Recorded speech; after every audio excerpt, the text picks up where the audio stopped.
രാഷ്ട്രീയത്തിൽ യൂത്ത് കോൺഗ്രസ് അധ്യക്ഷ സ്ഥാനത്തെ ചൊല്ലിയുള്ള തർക്കങ്ങൾ കോൺഗ്രസിനുള്ളിൽ വലിയ കോളിളക്കമാണ് സൃഷ്ടിച്ചിരിക്കുന്നത്.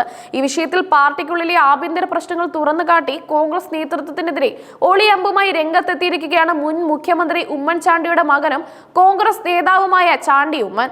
യൂത്ത് കോൺഗ്രസ് സംസ്ഥാന ഭാരവാഹി അബിന്റെ വിഷയത്തിൽ നേതൃത്വം സ്വീകരിച്ച നിലപാടിനെതിരെ ശക്തമായ വിമർശനമാണ് അദ്ദേഹം ഉന്നയിച്ചത്. താഴെത്തട്ടിൽ നിന്ന് പ്രവർത്തിച്ച് കഠിനാധ്വാനം ചെയ്ത് ഉയർന്നു വന്ന നേതാവാണ് അബിനെന്നും അദ്ദേഹത്തെ കൂടുതൽ പരിഗണിക്കേണ്ടത് അത്യാവശ്യമാണെന്നതിൽ യാതൊരു സംശയമില്ലെന്നും ചാണ്ടി ഉമ്മൻ വ്യക്തമാക്കി.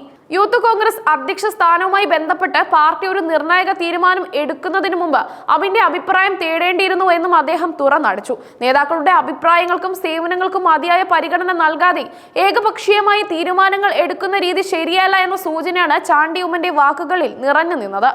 യൂത്ത് കോൺഗ്രസ് നേതൃത്വവുമായി ബന്ധപ്പെട്ട വിവാദങ്ങൾ കോൺഗ്രസിനുള്ളിൽ ഗ്രൂപ്പ് പോരുകൾക്ക് വീണ്ടും തിരികൊളുത്തിയിരിക്കുകയാണെന്ന വിലയിരുത്തലുകൾ ശക്തമാകുന്നതിനിടെയാണ് ചാണ്ടി ഉമ്മന്റെ ഈ പ്രതികരണം. പാർട്ടിയിലെ പല യുവ നേതാക്കളും ഈ വിഷയത്തിൽ കടുത്ത അതൃപ്തിയിലാണ്.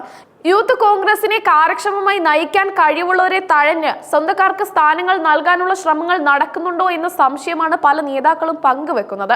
യൂത്ത് കോൺഗ്രസ് സംസ്ഥാന അധ്യക്ഷനെ തിരഞ്ഞെടുക്കുന്നതുമായി ബന്ധപ്പെട്ട തർക്കങ്ങൾ പാർട്ടിക്ക് വലിയ നാണക്കേടാണ് ഉണ്ടാക്കിയിരിക്കുന്നത്. സംഘടനാ തിരഞ്ഞെടുപ്പിലൂടെ ഭാരവാഹികളെ നിശ്ചയിച്ച ശേഷം വീണ്ടും അധ്യക്ഷനെ മാറ്റാൻ ശ്രമിച്ചത് എന്തിനാണെന്ന ചോദ്യം